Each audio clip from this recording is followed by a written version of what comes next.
Hey y'all, it's me, Eleanor, again. So, I heard you're thinking of going to Las Vegas. Well, let me tell you some tips to get ready for Vegas. All right, number one, cash. Get cash. Take cash to Vegas. Yeah, I know you got a bank card. You can get money out of the teller machine. But it's going to cost you a fee between $10 and $15 from a teller machine in Las Vegas to take your money out of your bank account. And that just doesn't sit right with me. So carry cash. Carry as much cash as you're going to need for your trip. Don't get caught paying those high fees at the bank machines in Las Vegas. All right? Carry cash. Number two, walk. Because when you get to Vegas, you are going to walk. So even if you're leaving next week for Vegas, get your sneakers on and get out there and walk, because you're going to be doing a lot of walking in Vegas. You're going to walk out of your hotel and go, oh, well, we're going to go to that hotel over there. And look, I can see it. It's not that far. It's further than you think. Okay? It's further than you think. And each hotel and casino has one location on their property, and only one location where you can catch a cab, catch an Uber, Lyft, limousine, one place. And the distance between that pickup drop-off location and where you're going to your hotel room or to a restaurant or to a theater for a show, it could be a lot of walking in between those 2 points on the property. Okay?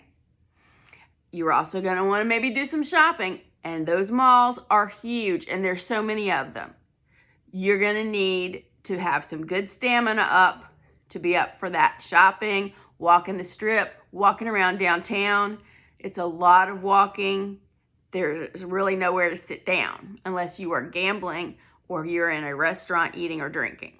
And even then, a lot of the bars downtown have stand-up bars. There are no stools. Yeah, that's just sadistic, and that'll be a whole nother video one day. But you need to walk to get in shape so you can have the best trip to Vegas, because it's a great place to visit. All right, number 3, sunscreen. You're gonna need it. It's a desert, okay? You're gonna need to use a higher SPF than you normally use, and you're gonna need to be really, really careful.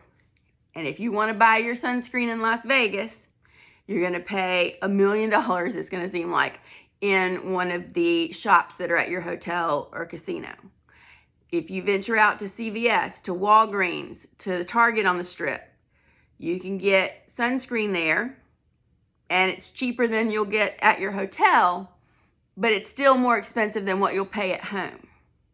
So what you need to do, have one of these little things that's less than 3.4 ounces. Have this tucked in your liquids bag that you carry on the plane, so that you can put this on when you get to Vegas, because you're going to be getting transportation from wherever to your hotel. You're going to need one of these. But you also, I recommend, should carry these. Yeah, these cans, when they first came out, I thought they cannot possibly be as good as a sunscreen that's a cream that you rub on, because it's going to be thicker, it's going to last longer, be better. I was wrong. Flat out wrong. These are more effective than the creams. And I'm someone who knows, because not only do I have very pale skin, but I'm on a medication for my thyroid that makes my skin more sensitive to the sun than it used to be, or than the average person. And I went to Vegas and I did not get sunburned. Normally, I use between 50 and 70 SPF. In Vegas, I pumped it up to 100. But I had one of these spray bottles. You can't carry it on the plane because it's bigger than 3.4 ounces, and you got those crazy TSA rules about liquids. So it would have to go in your checked bag. So if you're going to check a bag, you definitely want to have your sunscreen in there, because you are going to need it in Vegas. Okay? Protect that skin. because a sunburn can really, really mess up a trip. All right? And finally,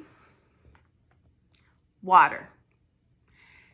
Because of all those TSA rules, to go through that security check at the airport, you cannot carry any liquids through unless they're in a container 3.4 ounces or 100 milliliters or less. And it goes by the size of the container. So you cannot carry a bottle of water through security.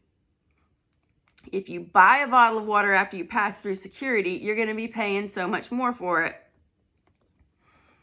You can either carry just a regular empty water bottle, or you can get one of these. So it's empty when you go through TSA.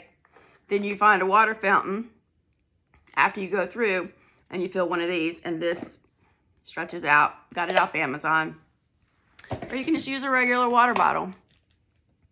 But another tip, when you're actually in Vegas, when you're gambling and the cocktail waitress comes by to get your order, and you order your whiskey sour or whatever, ask, hey, can you also bring me a bottle of water too? And tip them. When they bring your drink, tip them, or you will never see them again. Okay? Take care of those cocktail waitresses. Take care of yourself. Have fun on your trip. Leave me some comments if you've been to Vegas and what things you would recommend. See you in my next one. Bye.